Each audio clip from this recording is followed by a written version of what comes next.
Hi everybody, welcome to my YouTube channel Dr. Sreenivas Medical Concepts and my FB page Dr. Sreenivas Concepts.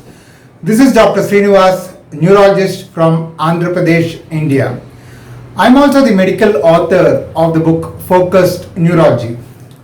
Today we are going to talk about a very exciting topic, the neurology and general medicine interface. The neurology and general medicine interface, and therefore essential knowledge of general medicine is required to understand neurological disorders.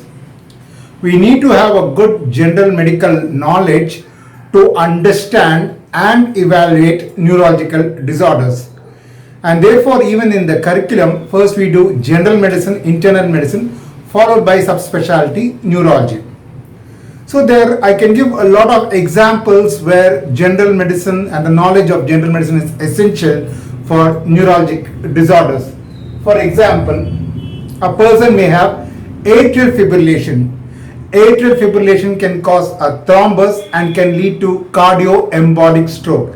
And therefore, to understand stroke and neurology, we need to have a good knowledge of general medicine and cardiology.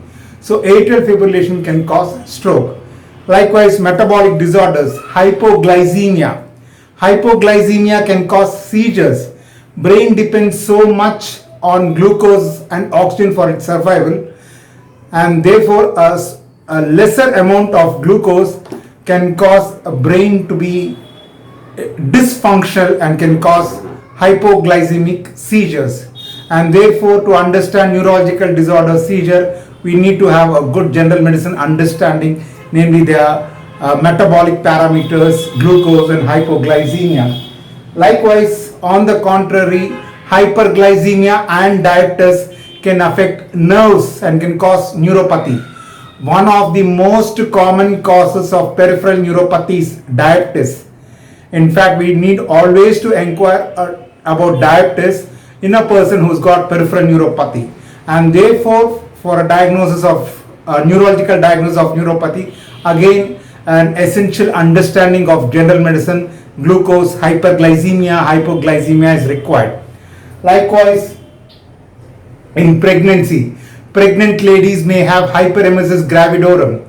They can have repeated vomiting. Because of repeated vomiting, they can have thiamine deficiency, vitamin B1 deficiency, and can cause Wernicke-Korsakoff psychosis. And therefore pregnancy and its associated medical changes we need to understand again to make a diagnosis of neurological disorder. Hypothyroidism, we have thyroid gland. Hypothyroidism can, a medical condition, can also give rise to a neurological disorder, namely carpal tunnel syndrome, where the median nerve gets entrapped. So hypothyroidism can cause carpal tunnel syndrome. Likewise, we have liver disorder. If there is a liver impairment, hepatic encephalopathy, liver disorder, alcoholic liver disorder, or any liver disorder can affect the brain, giving rise to hepatic encephalopathy. And therefore again, knowledge of general medicine, gastrointestinal system and liver is essential to understand to make a diagnosis of neurological disorder. Hepatic encephalopathy usually produces, or any metabolic encephalopathy for that matter, renal or uremic, any encephalopathy for that matter produces asterixis, a flapping tremor. So if a person has got asterixis, flapping tremor and an altered sensorium, it is more in favor of metabolic encephalopathy. Whereas if it's a structural cause of encephalopathy, patient will have asymmetry of the pupil. So again, knowledge of general medicine is very much essential to understand neurological disorders, and therefore a knowledge of general medicine is vital to understand neurology and neurological disorders. So here we deal with neurology and general medicine interface, where we try to approach and make a diagnosis of neurological disorders going step by step physical examination and having a basic general medical knowledge. Here we go. First, we look at the general appearance. If the person has got weight loss, if a person looks emaciated and weight loss, it could be hyperthyroidism. Hyperthyroidism also can give rise to atrial fibrillation and cardioembolic stroke. Suppose a person gains weight, it could be hypothyroidism. As I said, hypothyroidism can cause carpal tunnel syndrome, it can cause peripheral neuropathy, and hypothyroidism, if it is very severe, can give rise to myxedema, coma. So then we next look at the posture. Person may have circumduction gait. In cerebrovascular disorders, in hemiplegia, they'll have circumduction gait. The hand gets pronated. It gets pronated because the corticospinal tract supplies supinator muscles, and therefore when the corticospinal tract gets affected, supinator muscle gets weakened, and therefore person pronates. Again, corticospinal tract supplies triceps. When triceps gets weakened, the biceps becomes stronger. So person flexes the hand, he pronates, and external rotators of the shoulder is affected, and therefore internal rotators of the shoulder become strong.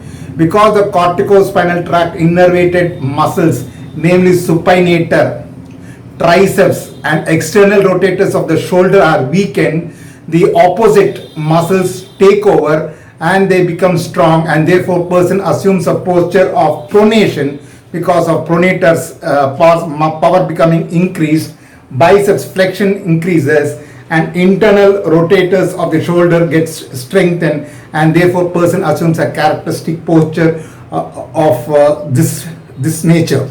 Likewise, when we take lower limbs, the extensors become stronger because of the weakness of the corticospinal tract supplied flexors of the lower limb, and therefore hip extensors become strong, knee extensors, quadriceps become strong, and plantar flexors become strong because of the weakness of the flexors of the hip, flexors of the knee, and the dorsiflexors of the foot.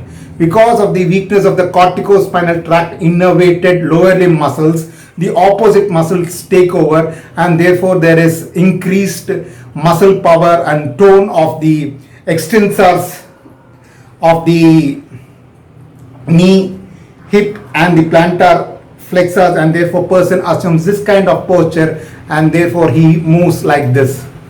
So this is the characteristic gait, circumduction gait, which we see in persons suffering from hemiplegia, and therefore if a person walks with this kind of posture, we know that he is suffering from a cerebrovascular disorder. A corticospinal tract innervated muscles of the upper limb and lower limb are weakened, and therefore the opposite group of muscles of the upper limb and the lower limb take over. Next we come the posture of the Parkinson's disease. Parkinson's disease is an extrapyramidal disorder due to dopamine deficiency. They have a flexed posture, they bend like this and walk. So if you see a muscle, a mask like expressionless face with tremors, asymmetrical tremors, and stooped posture, you can make a diagnosis of Parkinson's disease.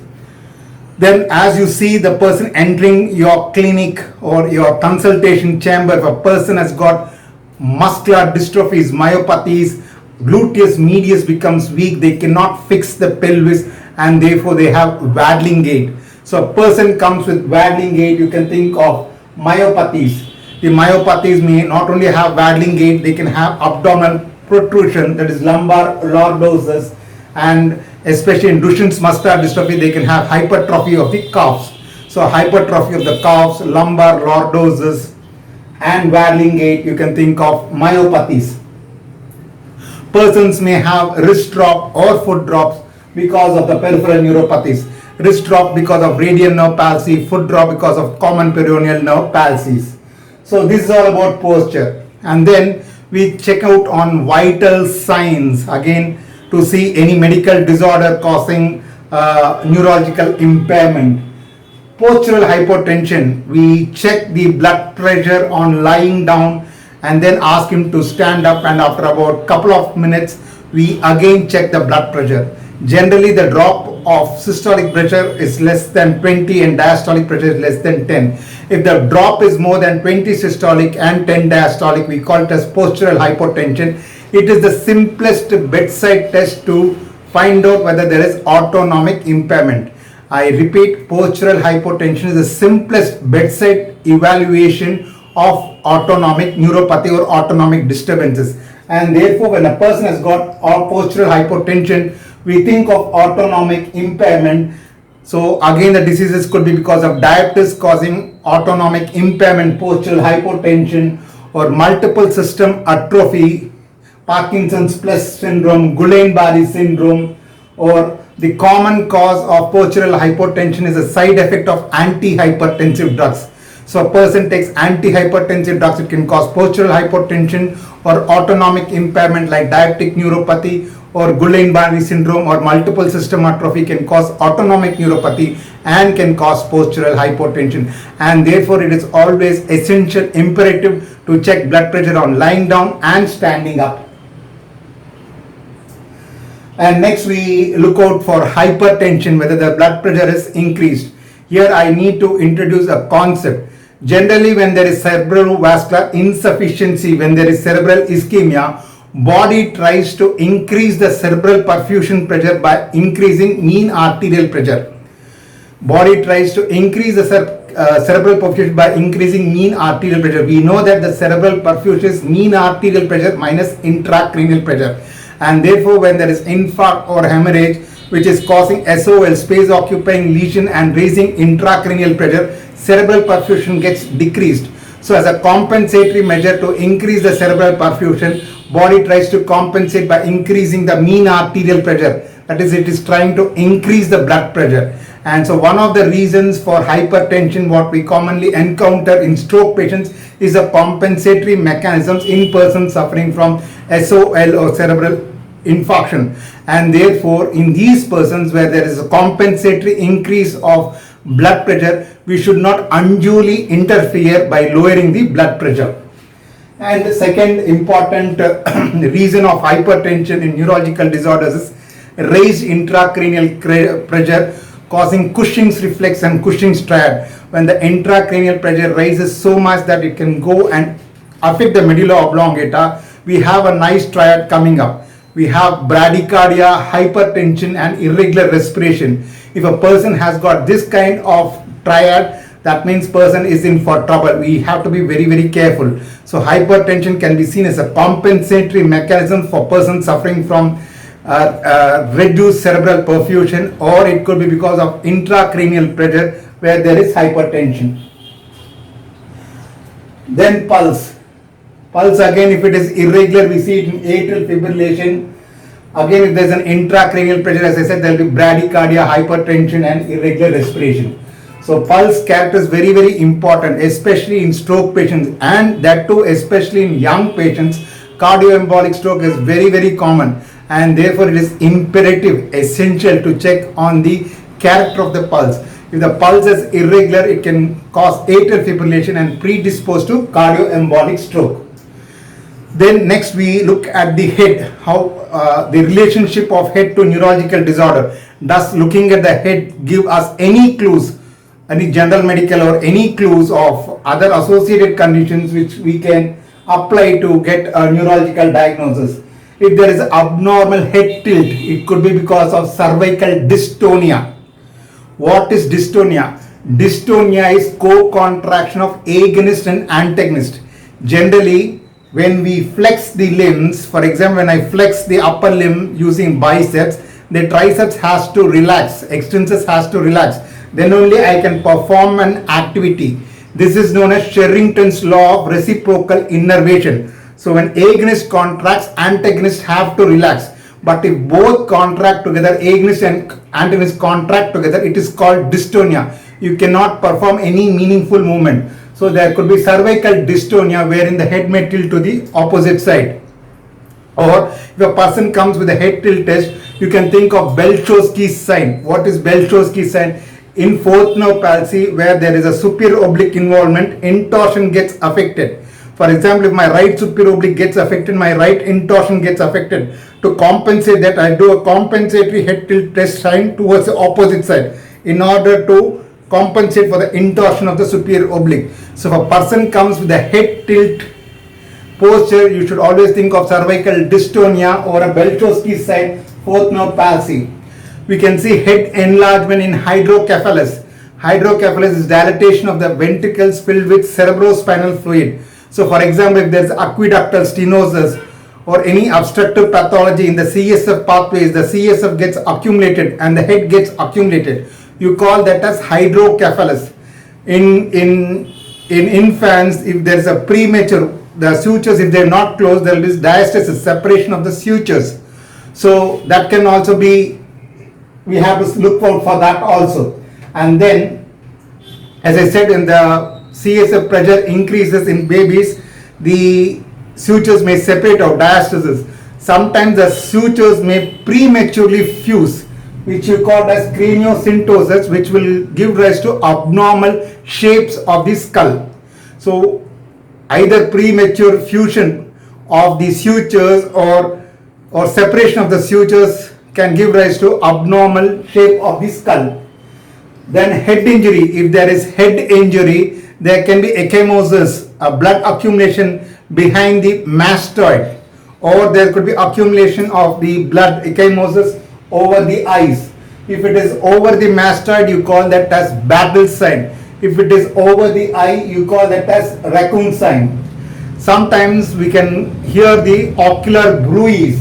If there are ocular bruise, we should always suspect carotid cavernous fistula. So ocular bruise are suggestive of carotid cavernous fistula. So whenever you look at the head, all these abnormalities you should look for, so that it will help us to make a neurological diagnosis. Then next we look at the eyes, especially the fundus. Fundus moe show the changes of diabetic retinopathy. There could be hemorrhages, there could be papilledema, especially there could be neovascularization. Because of the ischemia, new vessel proliferation may be there. Or there could be changes of hypertension, hypertensive retinopathy. Here there will be AV nipping. Again, if it is in severe form, there could be hemorrhages and exudation, papilledema. Then next we look at the face. Again, as I said, general medicine and neurology interface. Syphilis can cause neurological disorders. The tertiary syphilis affects the neurology system and the cardiology system. So when you look at the face, if they have saddle shaped nose, or the tooth, if the shape gets changed, if the shape of the tooth gets changed, what you call as Hutchinson's teeth. Hutchinson's teeth and saddle shaped nose are suggestive of congenital syphilis. And cavernous sinus thrombosis, a very dangerous condition. If cavernous sinus is present, person will have problems with the danger area of the face. So you have to look at the danger area of the face for cavernous sinus thrombosis, saddle shaped nose, or Hutchinson's teeth, which is suggestive of syphilis. Then we come to the neck. If a person has got meningitis, there is stiffness of the neck. Only when they flex they have stiffness of the neck. But if it is cervical spondylosis, they'll also have stiffness, but not only on flexion, even on the lateral rotation. So if a person has got stiffness only on flexion of the neck, we think of meningitis. If a person has got stiffness on bending on all sides, globally you think of spondylosis. Meningitis and subarachnoid hemorrhage give rise to severe headache also, because the meninges and the vessels of the meninges are highly pain sensitive. Brain is pain insensitive. You cut brain, there is no pain. But if meninges or meningeal vessels get affected, they'll have severe pain and headache. So meningitis, subarachnoid hemorrhage affects, inflames meninges, its vessels, and there is severe pain. So there could be headache, severe pain, and there could be neck stiffness. Then we check out on the size of the neck. If there is short neck, there could be congenital anomalies like Arnold-Chiari malformation. Short neck, low hairline can give rise to craniovertebral anomalies. So we should always look for the shortness of the neck. Then Lehermet sign. Ask the person to flex the neck. If there is shock-like electric sensations going down the spine, it could be multiple sclerosis, where the posterior column gets affected and will send electrical impulses, shock-like electrical impulses down the spine. So Lehermet sign is suggestive of multiple sclerosis. So neck, we look at the neck stiffness, shortness of the neck, and Lehermet sign. Then respiratory system. Respiratory system gives us a wealth of information, especially in comatose patients. Especially in a person who's got herniation or any space occupying lesion, as it comes down from the cortex, midbrain, pons, and medulla oblongata. In fact, you can see the evolving pattern of the respiratory change according to the evolving descent of the space occupying lesions. For example, if the space occupying lesion is in the cortex, it produces a specific type of respiratory pattern. As it descends to midbrain, the pattern changes. As it comes to pattern, the pattern changes. As it comes to from the pons to the medulla oblongata, again the pattern changes. As the mass descends from the cerebral cortex to the midbrain to the pons to the medulla oblongata, the respiratory pattern keeps on changing and evolving. So by just looking at the respiratory pattern, we can say at which particular part of the brain the mass is present. For example, if the cerebral cortex is involved, they will develop a respiratory pattern known as Cheyne-Stokes respiration. A high amplitude followed by a flatness or a short amplitude, again a high amplitude followed by short amplitude. If you have this kind of respiratory pattern, it indicates a Cheyne-Stokes respiration and the cortex is involved. Suppose if it descends and comes to midbrain, it changes to central neurogenic hyperventilation. They can keep on hyperventilating. So a person keeps on hyperventilating, that means the lesion has descended from the cerebral cortex to the midbrain. From the midbrain to the pons, if it descends, persons will develop apneic respiration. They take a deep inspiration, pause and then expire. Take a deep inspiration, pause and expire. This is known as apneic breathing. If you find such kind of breathing, apneic breathing, the lesion is in the pons. And then as it descends down, it goes to the medulla oblongata. If it goes to the medulla oblongata, there will be totally chaotic, irregular breathing known as ataxic breathing. So once you see the respiratory pattern changing, you can nicely decipher and infer that the lesion is descending from the cortex, midbrain, pons, medulla oblongata. Cortex, Cheyne-Stokes respiration, midbrain, central neurogenic hyperventilation, pons, apneic breathing, and medulla oblongata, ataxic breathing. Next, we look at the cardiovascular system. So if there is hypertension or atherosclerosis or endocarditis or arrhythmia, all these things can give rise to stroke. Hypertension, arrhythmia, atherosclerosis, endocarditis, any valvular disease, all these things can give rise to stroke. Then abdomen, hepatomegaly, if the person has got hepatomegaly, it can give rise to asterixis and hepatic encephalopathy. Alcoholic liver disease, liver gets involved and the neurotransmitters do not get detoxified and therefore they reach the brain. You have false neurotransmitters, person will develop hepatic encephalopathy, characteristically made out by the flapping tremor or asterixis. Then we have the ecchymosis of the flanks, which is known as the Gray Turner's sign. It indicates that there is a retroperitoneal hematoma because of the lumbosacral plexopathy. So abdomen, we look for the hepatomegaly, Gray Turner's signs. Then genitalia and the rectum. We should always look at the anal reflex and perianal sensory loss. If there is perianal sensory loss, it could be cauda equina lesion, conus medullaris, or any myelopathy, S2, S3, S4, or S3, S4, S5 gets affected, you have a perianal sensory loss. Then we have to look at the spine. In India, very common condition affecting spine is tuberculosis. When there is tuberculosis, it affects the spine and causes kyphosis. Very clear-cut kyphosis, we call it as gibbous, a swelling and causing kyphosis of the spine.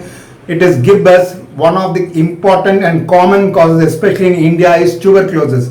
So we should always look at the spine. If there is gibbous, if there is lordosis, we think of muscular dystrophy, especially facioscapulohumeral dystrophy. There could be lordosis. So this is kyphosis, and coming like this, the spine is lordosis. The spine curvature going on the sides, we call it as scoliosis. Scoliosis we see in conditions of long-standing durations like peripheral neuropathy or chronic peripheral neuropathy. We see it in hereditary neuropathies. We see in Friedreich's ataxia where there is peripheral neuropathy. All these chronic peripheral neuropathies, especially the hereditary neuropathies, they cause scoliosis. What is the pathophysiology of scoliosis? When there is a long-standing chronic neuropathies, it causes unequal paravertebral muscle weakness. Because of the unequal paravertebral weakness, there would be scoliosis. So when you see scoliosis, you should think of a long-standing chronic condition neuropathies which causes unequal weakness of the paravertebral muscles resulting in scoliosis. Then if the person has got dimpling of the skin or tuft of the hair, we should think of the posterior pore non-closure giving rise to congenital anomalies like spina bifida. In the neuroembryology, in the neurodevelopmental stage, as the spinal cord is getting formed from the neural tube, we have anterior pore, we have posterior pore. Anterior pore closes at about 25 days, posterior pore closes at about 27 days. If the anterior pore does not close, it will give rise to problems with the brain, and the brain may come out called like encephalosis, meningoencephalocele. Likewise, the posterior pore does not close by 27 days. Anything in the spinal cord below, in between the vertebral canal, can protrude out, known as spina bifida. So these are all congenital anomalies. The spina bifida you can diagnose by looking at the dimpling of the skin and tuft of the hair. So always we have to look at the head and the spine for congenital anomalies involving the closure of the anterior pore or the posterior pore. If there is an imperfect closure or incomplete closure of the anterior pore, it will give rise to brain anomalies and protrusion of the brain and meninges, known as meningoencephalocele. If there is an incomplete closure and non-closure of the posterior pore, it will give rise to spinal cord anomalies, congenital anomalies, wherein spinal cord and sometimes the meninges can protrude out. We call that as spina bifida. So we have to look at these anomalies, and then we have to always look at the skin for a neurological diagnosis. In fact, looking at the skin is very, very essential. Why? The pathophysiological reason being, the skin and the nervous system originate from ectoderm. Both the skin and the nervous system originate from the ectoderm, and hence if there are problems in the nervous system, it can be seen on the skin. So the neurocutaneous markers are very common. In fact, we always emphasize the students to look for neurocutaneous markers, because neurocutaneous markers can give us an indication of a person suffering from a neurological disorder, because nervous system and skin both originate from ectoderm. Other than these neurocutaneous disorders, there are spider angiomas. It is suggestive of liver disease, especially alcoholic liver disease. If there is purpuric rat, we think of meningococcemia, Neisseria meningitis. If there is libro reticularis, we think of antiphospholipid syndrome. So we have to carefully look for the skin.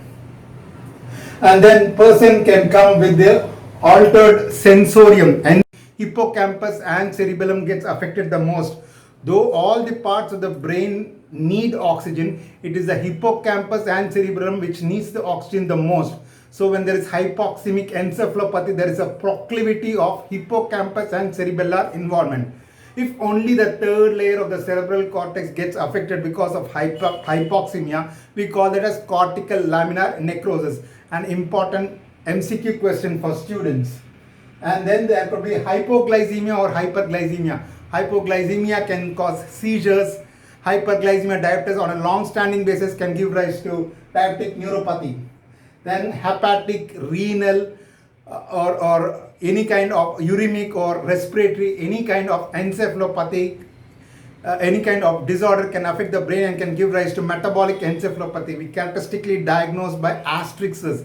So asterixis, if it is present in a person with altered behavior, it indicates metabolic encephalopathy. If it is a structural cause of encephalopathy, generally the pupillary fibers, the parasympathetic pupillary fibers gets constricted, and there will be anisocoria, where there is dilatation of the pupil on the side of compression. So these disorders, liver, kidney, all can affect the brain and can give rise to encephalopathy, what we call as metabolic encephalopathy.